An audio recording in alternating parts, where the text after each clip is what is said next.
că vorbele dor și rănuiesc adânc și nu e distractiv să faci mișto de oameni supraponderali. M-am hotărât să învăț pe toți minte. Asistent, atâta ești de slab.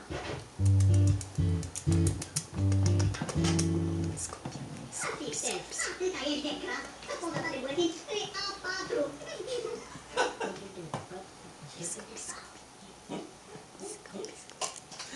Ai auzit tot cu ghina asta.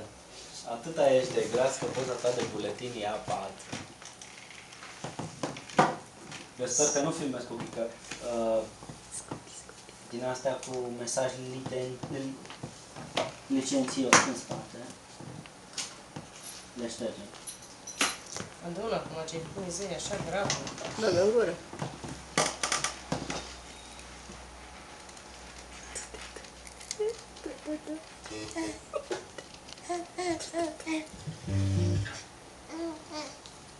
Iar nu mănâncă ca bine, că iar nu mănâncă la gras. Cine a venit? Ca ea? Crezi că mănâncă ca aia Am biscuiții? întrebat, nu. Până mie sau până? Exclusiv. Deci, probabil că important. Atunci nu atinge nimic. Și asta e